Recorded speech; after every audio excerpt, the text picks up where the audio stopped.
우선 우리 이제 같이 볼 내용은 어리석은 자가 마음속으로 이르기를 하나님은 없다 하였도다. 자, 여기서 영어 킹제임스 성경을 보면 the fool이라고 되어 있어요. 어리석은 자라고 되어 있는데 사실은 바보라는 뜻입니다. 바보들은 마음속으로 이르기를 하나님은 없다 하는도다라고 이야기를 합니다. 자, 과연 하나님이 계시는가에 대해서 우리 한번 생각해 보도록 하겠습니다. 자, 여기 먼저 논리적으로 한번 우리가 접근해 보도록 하겠습니다. 자, 여기 보면 자, 하나님의 존재에 대해서 아무도 장담할 수 없다고 가정할 경우, 자, 하나님께서 하나님의 존재에 대해서 아무도 장담할 수 없다고 가정할 경우에, 자, 첫째, 하나님께서 계실 확률이 50%입니다. 그렇죠? 그 다음에 또한 B라는 사람을 보면 하나님께서 B라는 사람이 불신자라고 가정할 경우 하나님께서 계시지 않을 확률이 50%입니다. 그렇죠?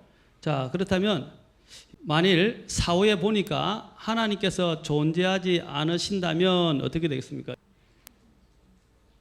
자, 여기 보면 첫 번째 있는 내용이 하나님을 믿고 죽은 A 신자, 하나님을 믿고 이제 죽은 A 신자 같은 경우는 마찬가지로 만약에 하나님께서 존재하지 않는다면 죽은 후에 어떻게 되겠습니까? 허무합니다. 허무하다. 만약에 하나님께서 또 믿지 않고 죽은 또 B 불신자입니다. 죄송합니다. 불신자 같은 경우는 B라는 불신자 같은 경우도 어떻게 됩니까? 둘 다 허무합니다. 맞습니까? 왜냐하면 다 흙으로 들어가서 흙으로 들어가고 그냥 이 세상에서 끝나기 때문입니다. 둘 다 똑같은 결과를 갖게 될 것입니다. 어차피 흙으로 가니까 다 허무하게 됩니다. 자, 그렇다면 그러나 만일 사후에 보니까 하나님께서 존재하신다라고 한다면 어떻게 되겠습니까? 자, 그러면 이제 결과는 달라집니다. 하나님을 믿고 죽은 A라는 신자는 어떻게 되겠습니까? 영원한 생명을 얻고 천국으로 가게 될 것입니다. 그러나 하나님께서 믿지 않고 죽은 B라는 불신자의 경우는 어떻게 되겠습니까? 영원한 죽음, 곧 지옥에 가게 될 것입니다. 여러분들에게 이제 말씀드리고 있는 것은 만약에 지금 여러분들에게 홍수가 안 한다, 지금 여기서 홍수가 쏟아질 것으로 예보를 한다면 어떻게 하시겠습니까? 아마 그 예보대로 되든 안 되든 어떻게 하세요? 일단 지혜로운 사람이라면, 현명한 사람이라면 피신을 할 것입니다. 홍수가 일어나지 않는다면 어떻게 해요? 다행이에요, 다. 그러나 홍수가 일어난다면 어떻게 되겠어요? 홍수가 일어나는 것을 듣고 대피한 사람의 경우는 어떻게 되겠습니까? 살게 될 것이지만 대피하지 않은 사람은 피해나 아니면 죽음을 맞이하게 될 것입니다. 바로 그와 같은 것입니다. 여러분들이 하나님이 계신다 안 계신다를 어떻게 결정할 수 있습니까? 누가 호언장담할 수 있습니까? 자, 여기 보면 누가 자신의 영원한 생명에 문제를 놓고 그 다음에 내기를 할 수 있는가 이 말입니다. 많은 사람들이 이렇게 호언장담을 하면서 자신의 사후 미래의 운명에 대해서 함부로 호언장담하면서 영원한 생명이 있을 것이다 없을 것을 미리 결정한다는 것입니다. 그런데 아까도 말씀드렸지만 그 확률은 50대 50입니다. 만약에 정말로 있다면 믿지 않은 사람은 낭패를 보게 될 것이지만 없다면 둘 다 허무하게 될 것입니다. 자, 사후의 운명은 50대 50이 될 것입니다. 두 번째로 하나님이 계시는가에 대한 증명은 양심을 가지고 우리가 이야기할 수 있습니다. 여기 보면 양심은 영혼의 창이라고 할 수 있습니다. 자, 여기 보면 양심의 일반적인 뜻을 보면 선과 악을 구별하는 도덕적 능력이라고 되어 있습니다. 그런데 이 양심의 성경적인 의미를 보면 마음에 기록된 하나님의 법을 말하는 것입니다. 만약에 양심이란 단어의 기원을 보면 이 양심은 그리스어로 슈메이데시스라는 그리스에서 나왔는데 이것은 함께 본다는 시인이나 그 다음에 에이돈이라는 보다 혹은 오이다라는 안다라는 뜻의 합성어입니다. 그래서 이 합성어인데 다시 이걸 정리해서 말씀드리자면 양심은 누군가와 더불어 공통의 사실을 보거나 안다라는 의미인 것입니다. 공통의 사실을 누구와 더불어 안다라는 누구와 더불어 안다는 것일까요? 네, 이것은 바로 하나님입니다. 하나님과 더불어 안다는 뜻이에요. 그래서 영어로도 이 conscience라고 이야기할 때 con이라는 것은 공통의 이런 뜻입니다. 더불어 이런 공통 이런 것입니다. 그 다음에 sense라고 이야기할 때 sense는 본다 또는 안다라고 이야기하는 것입니다. 그래서 더불어 안다는 뜻을 그대로 반영해서 영어로 만들어진 것입니다. 자, 양심이라는 것은 성경적인 맥락에서 그 뜻을 살펴보면 하나님과 함께 본다 혹은 안다라는 뜻입니다. 우리의 양심이 또한 이것을 반영해 주면서 하나님이 계시다는 것을 우리에게 말해주고 있습니다. 이 구절은 대단히 중요한 구절인데 답답하네요. 자, 로마서 1장 이제 여러분 로마서 1장 18절에 보면 이렇게 기록되어 있습니다. 하나님의 진노가 천천히 잘 들으시기 바랍니다. 불의 안에서 진리를 붙잡아 두는 사람들의 모든 경건치 아니한 것과 불의를 대적하여 하늘로부터 계시되었나니 19절에 보니까 뭐라 하냐면 하나님을 알만한 것이 그들 속에 분명히 드러나 있기 때문이라. 하나님을 알만한 것이 그들 속에 분명히 드러나 있다라고 그랬어요. 그래서 하나님께서 그것을 그들에게 보이셨느니라. 하나님을 알만한 것, 아까 그 양심에 관련된 것입니다. 하나님을 알만한 그 양심을 하나님이 주셨어요.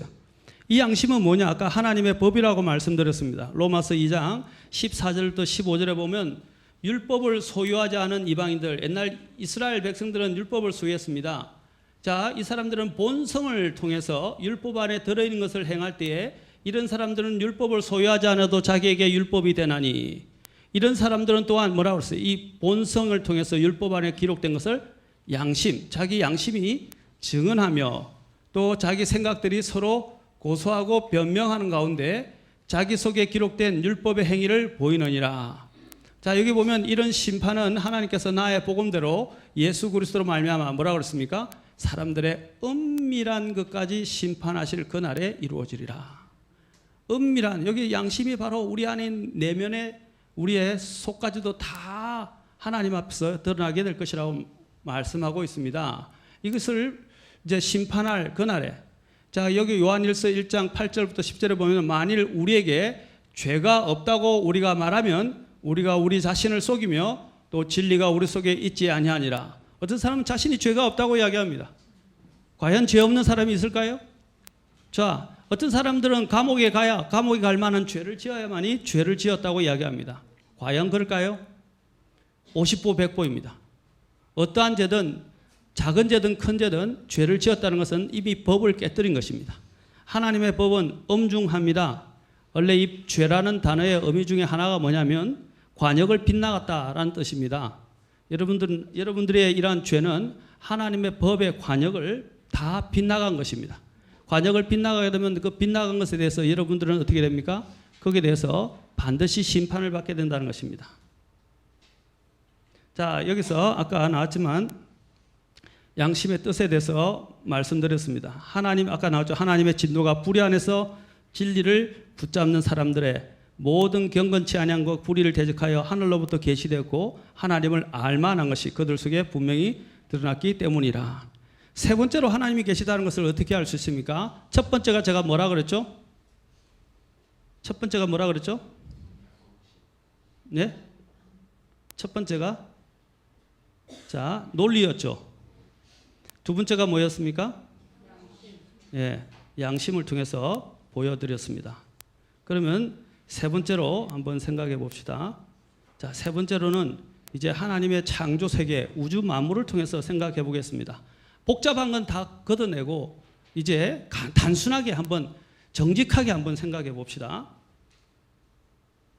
자, 자연은 하나님의 창조 역사를 우리에게 보여주는 대표적인 피조계입니다. 동물, 식물, 인간, 산, 바다, 하늘, 구름, 해, 달, 별, 우주 등이 이 모든 것이 하나님의 창조 솜씨를 드러내고 있습니다. 시편 19편 1절에 보면 하늘들이, 성경에는 복수로 이야기합니다. 여러분, 성경에는 과학보다 더 정확합니다. 성경은 하늘들이 세 가지로 구성되어 있다고 되어 있어요. 자, 그래서 하늘들이 하나님의 영광을 밝히되 우주 만물이 하나님의 영광을 드러냅니다. 그리고 궁창, 이게 궁창이 하늘의 일부인데 사실 이것도 보면 과학적으로 보면 하늘이 활처럼 휘어 있다는 것을 알게 될 겁니다. 그리고 궁창이 그분의 손으로 행하신 일을 나타내는도다.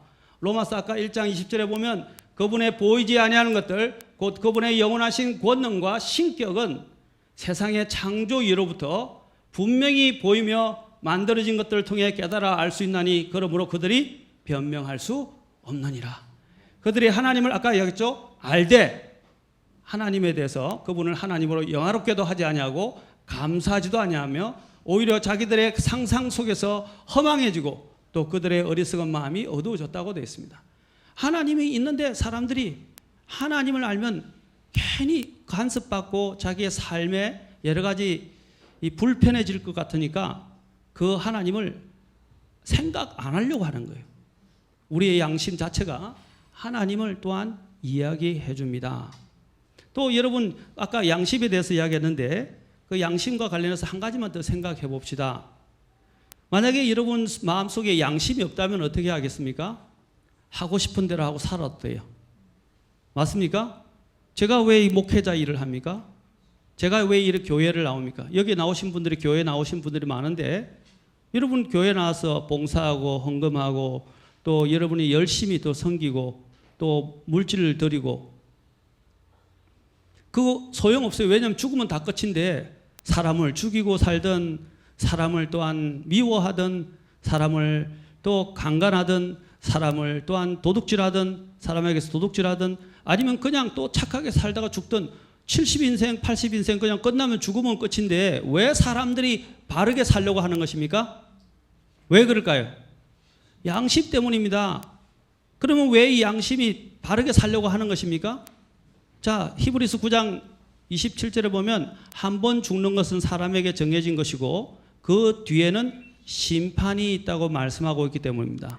심판이 있다고 아까도 이야기했죠? 그 양심이 하나님의 법으로서 우리 있게 될 심판을 이야기해 줍니다. 성경은 생물학, 천문학, 기상학, 인체학, 생물, 생태학, 지구과학 등의 전 분야에 걸쳐 현대과학보다도 훨씬 앞서서 우리에게 밝혀놓은 사실이 있습니다. 최근에 발견되는 고고학이나 과학적 사실들도 성경의 권위를 떨어뜨린 것이 아니라 오히려 성경의 권위를 세워주고 성경이 살아계신 하나님의 말씀임을 입증해주고 있다는 것입니다. 자, 그러면 어떻게 입증하는지 몇 가지 수많은 예들이 있습니다. 몇백 가지가 있는데 그중에 가장 간단한 몇 가지만 말씀드리겠어요. 여러분 북편 우리 여러분 북쪽 하늘 있죠? 우주 공간에 지구를 넘어서서 북쪽 하늘이 빈자리라고 성경은 말하고 있습니다. 욥기 26장 7절에 보면 그는 하나님은 북쪽을 빈자리에 펼치시고 땅을 허공에 매다시는도다. 여기 보면 빈자리가 the empty place라고 되어 있는데 이 욥기는 약 2000년도에서 3000년도 사이인데 한 2500년으로 잡으면 돼요. 약 2000년에서 2500년 전에 기록된 욥기입니다. 그런데 1980년 미국의 3대 천문대에서 관측할 결과 이 말씀은 사실이라는 것이 증명되었습니다. 다음은 그 관측 결과에 대한 신문기사 내용입니다.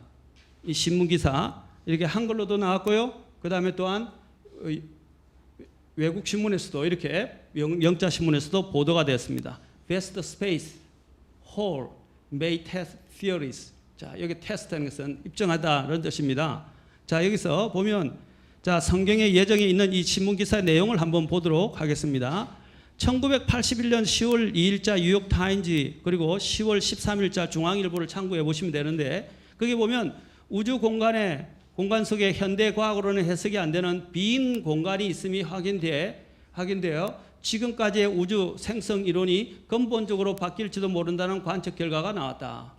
기사 내용에 보면 미국의 3대 천문대에서 망원경을 사용해 관측한 결과 우리가 관측할 수 있는 우주의 거의 1%에 해당하는 거대한 부분이 다른 부분과는 달리 비어 있음이 확인되었다.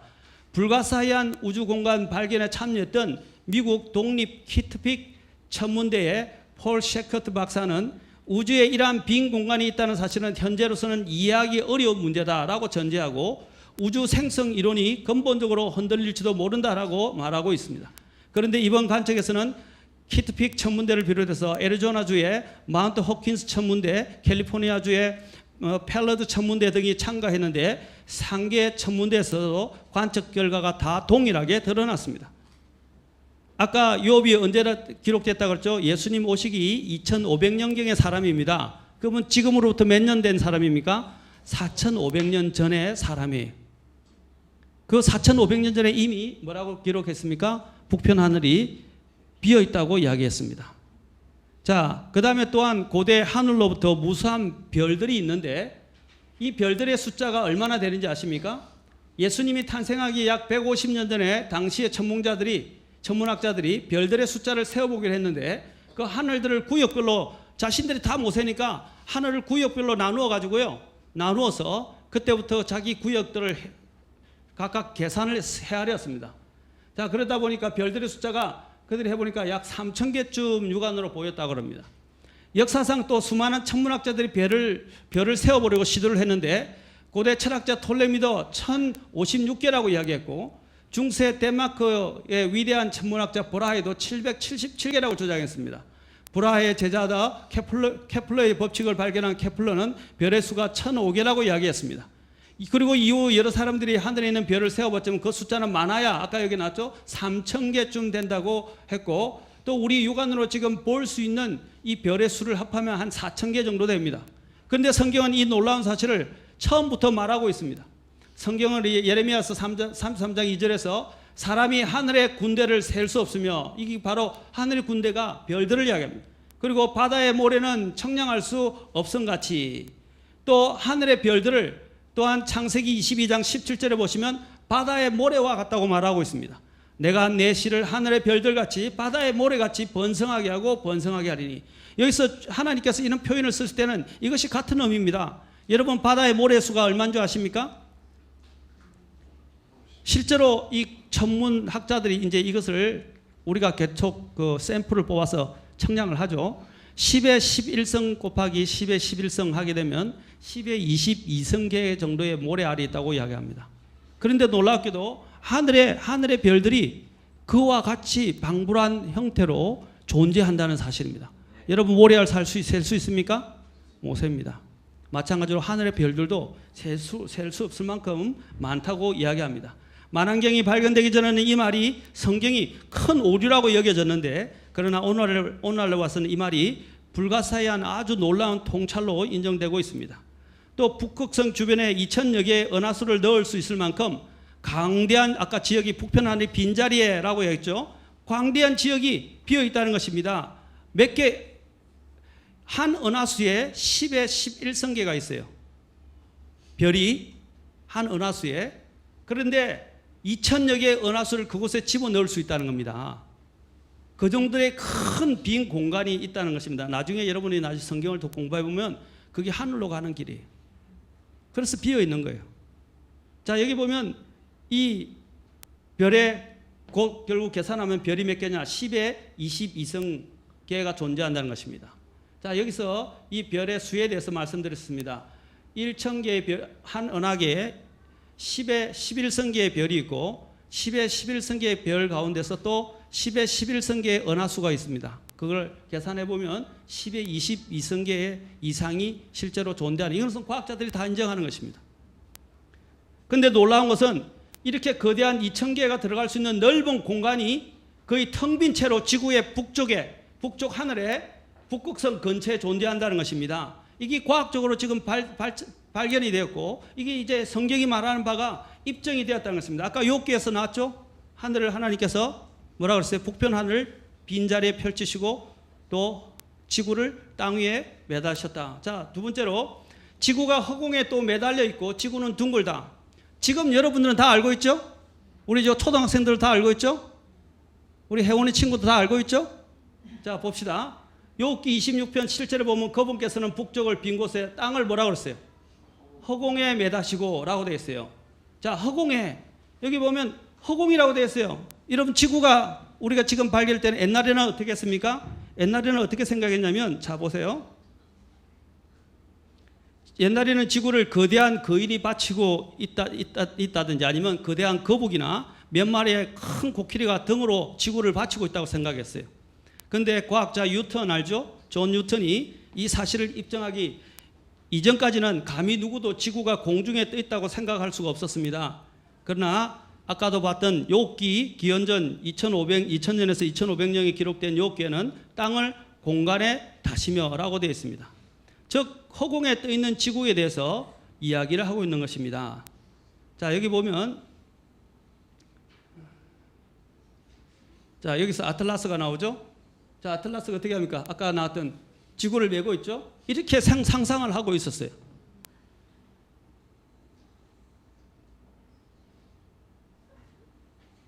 자, 그래서 보면 아까 또 이사야서 40장 22절을 보십시오. 이사야는 언제쯤 찾으면 예수님이 오시기 한 700년에서 750년 사이경에 있었던 예언자입니다. 하나님의 대언자입니다. 그 대언자가 이야기했습니다. 예수님 오시기 얼마 전에요? 750. 지금부터 계산하면 2000년 플러스 750 하면 얼마예요? 2750년경에 이미 이야기를 했는데 뭐라고 써요? 땅의 원 위에 앉으신 이가 바로 그분이시니. 땅에 뭐라고 그랬어요? 땅이 원이라고 말하고 있어요. 그렇죠? 여기 보면 circle of the earth, circle이라고 되어 있어요. 땅을, 이게 말이 뭡니까? 지구가 둥글다는 말이에요? 아니에요. 둥글다는 말이죠. 지구가 둥글다고 이야기를 하고 있습니다. 그렇죠? 자, 네 번째로 이제 우리가 살펴볼 것은 역사의 중심과 분기점인 예수 그리스도에 대해서 한번 살펴봅시다.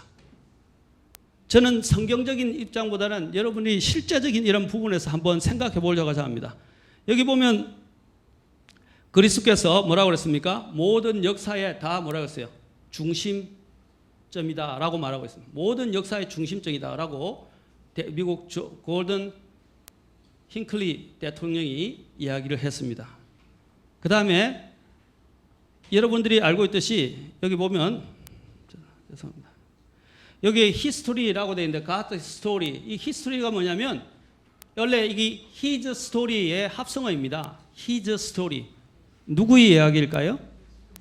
예, 하나님 곧 예수 그리스도의 이야기입니다. God's Story라는 뜻이에요. His Story예요. 자, 그러면 이 부분을 한번 봅시다. 또 여러분 역사와 관련해서 한번 봅시다. 예수님께서 모든 역사의 중심점이 되는지 여러분 잘 알죠? BC라고 쓰죠? BC? 맞습니까? BC라고 쓰고 있습니다.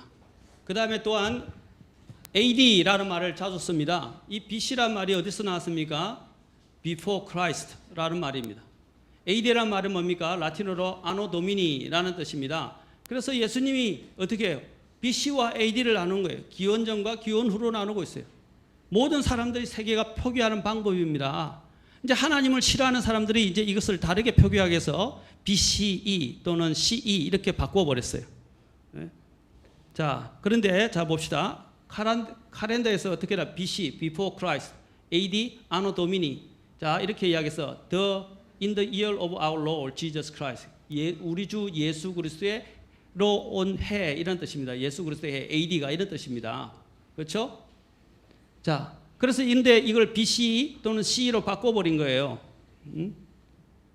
자, 다섯 번째로 하나님이 계시는가에 대해서 성경의 통일성을 통해서 잠깐 보고 다 돼갑니다. 자, 여기 보십시오.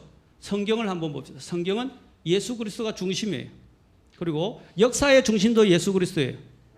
그리고 또한 우주의 중심도 예수님입니다. 그러나 또한 여기서 보면 성경의 중심도 그리스도예요.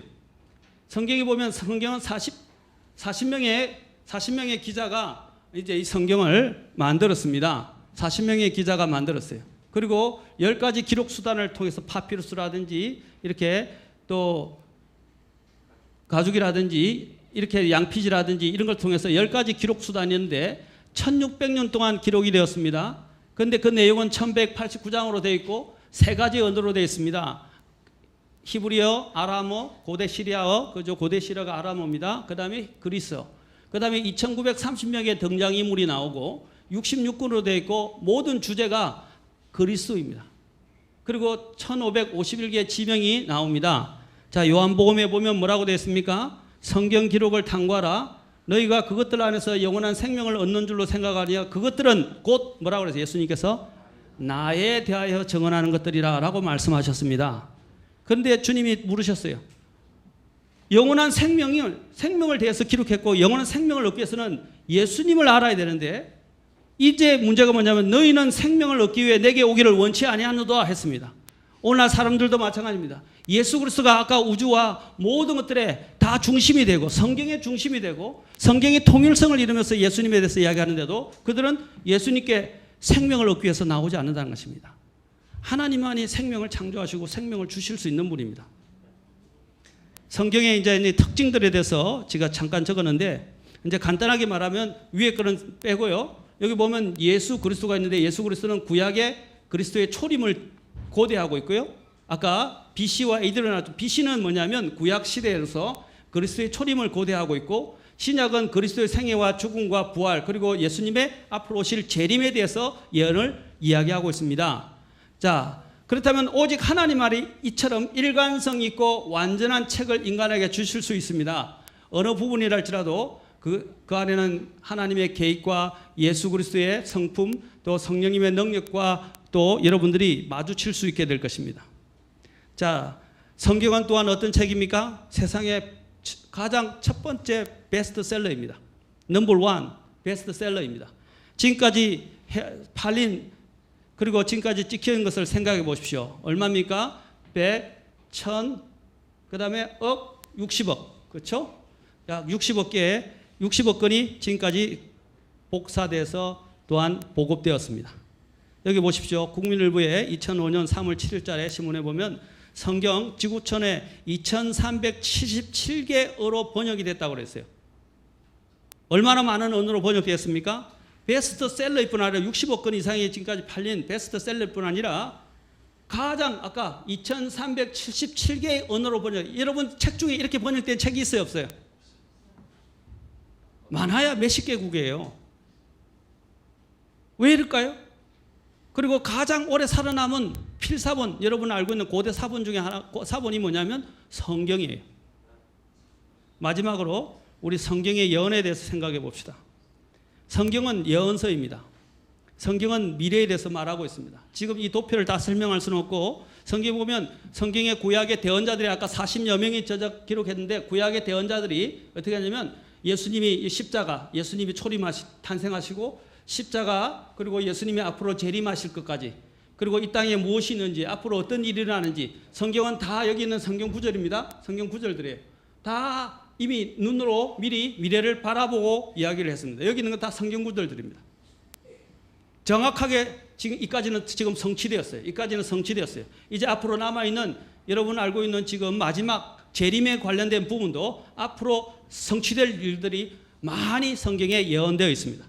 그리고 지금까지 성취되어졌던 내용에 대해서도 성경은 100% 완전하게 문자 그대로 성취되었습니다. 이것은 성경이 인간의 책이 아니라는 것은 미리 보는 예언이라는 것은 미리 기록된 역사입니다. 하나님은 모든 역사를 다 주관하고 알고 계십니다. 아까 말씀드렸죠?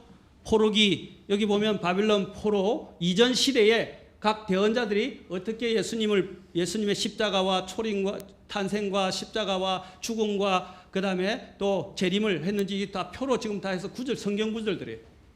그 다음에 여기 바빌론 포로 이후에도 대언자들이 있었는데 그 선지자들이 또 어떻게 성취가 되는지를 또 지금 여기 겹쳐 있는 것들이 많죠? 여기 다 겹쳐 있죠?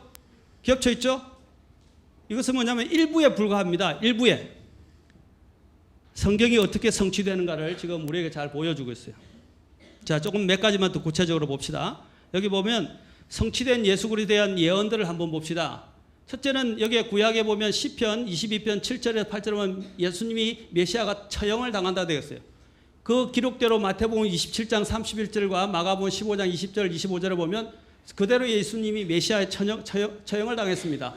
또 옛날에 얼마나 구체적인지 예수님께서 쓸개즙을 탄 포도주가 주어진다라는 말이 구약의 시편 69편 21절에 있는데 마태복음 27장 34절에 보면 예수님께서 실제로 쓸개즙을 탄 포도즙을 먹게 됩니다. 그 다음에 또한 포도주 잘못 적었습니다. 포도즙입니다. 그 다음에 또한 구약의 예언에 보면 시편 22편 18절에 보면 다른 사람들이 예수님의 옷을 나누게 되어 있어요. 나눈다고 기록되어 있어요. 실제로 예수님께서 마태복음 27장 35절에 십자가에 죽으셨을 때 그게 로마 병정들이 어떻게 했습니까? 예수님의 옷을 나누었어요. 나누어 가졌어요. 제비 뽑기를 해서. 그 다음에 또한 예수님의 뼈가 부러지지 않는다고 되어 있어요. 구약의 출애굽기 12장 46절에 보면 뼈가 부러지지 않는 그 모형대로 예수님께서는 다른 강도들은 다 뼈가 부러졌는데 뼈를 부러뜨린 이유는 고통을 강화시키고 빨리 죽게 하기 위해서요. 빨리 죽게 하기 위해서. 그런데 예수님의 뼈는 부러지지 않고 일찍 주님은 운명하셨어요. 뼈가 부러지기 전에 이미 운명하셨어요. 그래서 성경대로 예언이 성취되었습니다. 예수님은 죽음에서 부활한다. 또 예수님은 하나님의 오른편에 계신다. 또 예수님은 자기 고향에서 배척당한다. 예수님께서는 비난을 받을 것이다. 또 나중에 예루살렘으로 돌아오실 것이다. 성경에 또 처녀의 몸에서 날 것이다 라고 구약 이사야서 7장에서 나와 있는데 예수님이 실제로 마리아의 몸에서 동정녀 마리아로 탄생하셨어요. 또 예수님은 가장 중요한 것은 베들레헴에서 태어날 것이라고 미가서 5장 2절에서 말하고 있습니다. 미가서 5장 2절에서. 그런데 예수님은 그 성취대로 마태복음에 보면 예수님께서 실제로 베들레헴에서 탄생하십니다. 놀랍지 않습니까? 여러분이 점쟁이 찾아갈 필요 없어요. 성경이 다 전부 다 더 정확한 내용이 성경에 있어요. 그리고 여러분의 앞으로의 운명과 또 죽고 난 이후의 사후 세계와 또 장차 일어나게 될 세상 일에 대해서도 성경은 다 예언해 놨어요. 성경은 인간의 책이 아닙니다. 이거는 더 구체적으로 이제 예언이 어떻게 성취됐는지 보여주는 도표입니다. 시간 현상 넘어가겠습니다.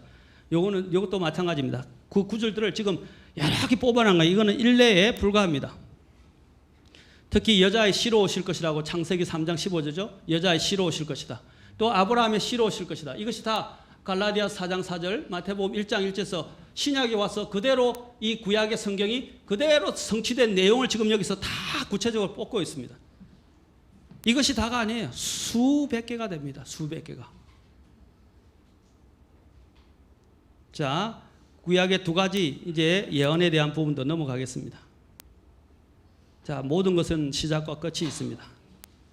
과학의 아까 법칙도 이 주님이 존재하신다는 사실을 하나님이 만드셨다는 것을 말해주고 있습니다. 잘 아는 연력학 제2법칙, 엔트로피 제2법칙을 통해서도 또 세상은 모든 시작과 끝이 있다는 것을 우리에게 말해줍니다. 엔트로피 법칙 아시죠? 과학을 하신 분이라면 더 잘 알 겁니다. 이것은 물리학의 기본 원리입니다. 그 다음에 만물에 또 여러분 요즘 나오는 법칙 중에 하나가 양자 물리학이죠. 양자 물리학도 하나님의 존재를 입증합니다. 사람이 우리가 볼 때는 한 곳에 한 사람이 존재하는 것 같은데요. 동시에 모든 것들이 어떻게 합니까?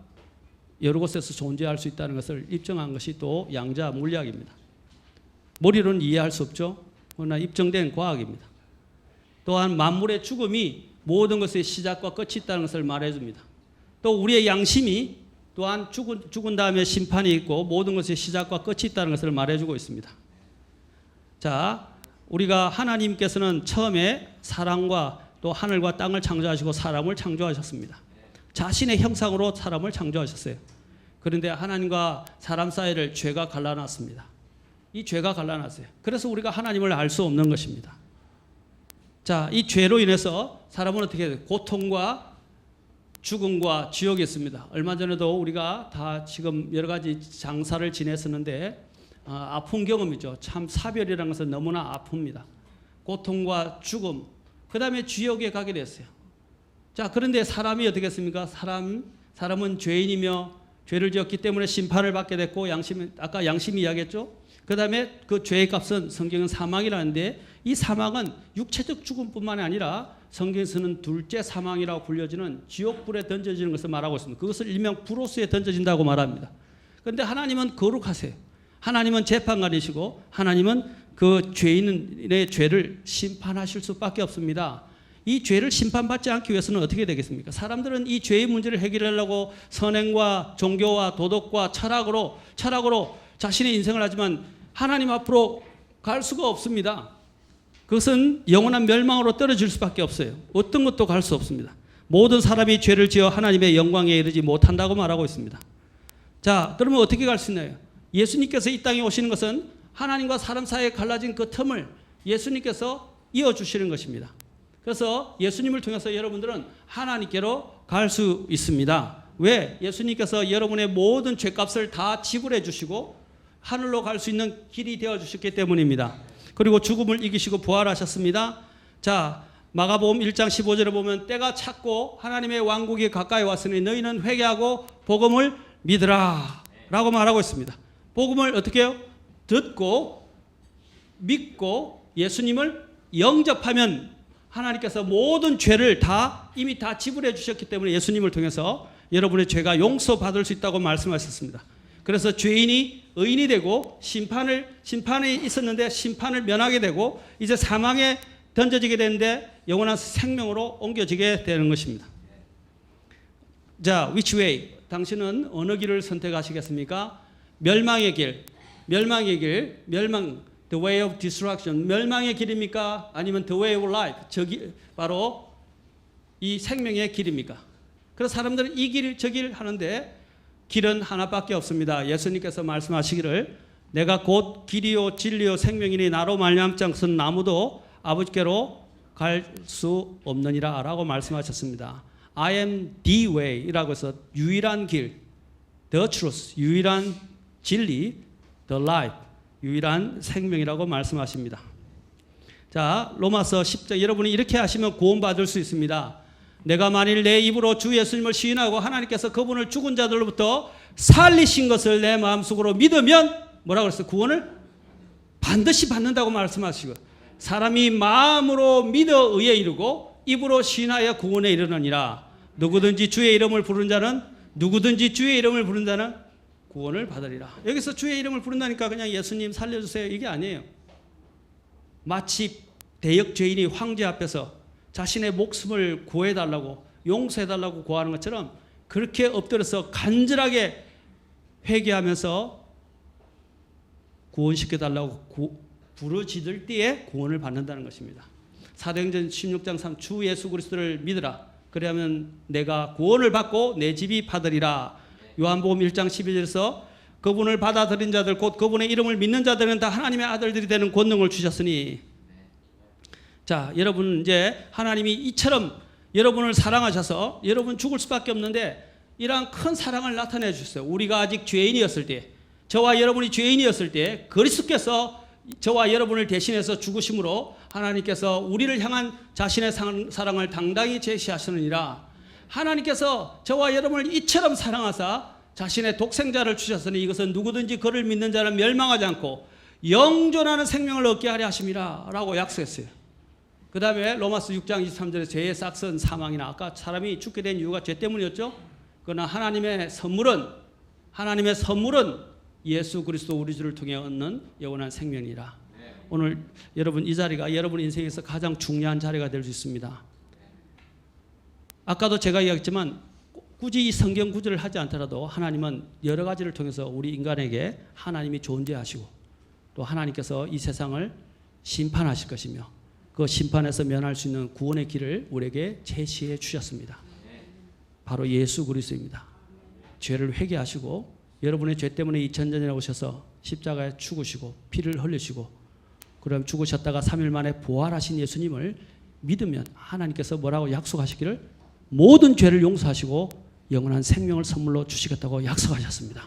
누구든지 주의 이름을 부른 자는 다 구원을 받으리라 라고 약속하셨어요. 오늘 이 자리가 여러분의 인생을 변화시키고 영원한 하나님이 주시고자 하는 그 영원한 생명을 얻으시는 그런 특별한 자리가 되기를 바랍니다. 오늘 끝나고 난 다음에 혹시 목사님 제가 예수님을 믿고 구원받기를 원합니다. 다시 한번 복음을 설명해주고 저를 구원시켜 주십시오 하면 제가 상담해 드리겠습니다. 그러면 제가 어떻게 구원받는지 오늘 설명해 드리고 여러분의 인생에서 가장 극적인 바로 날이 될 수 있도록 도와드리도록 하겠습니다.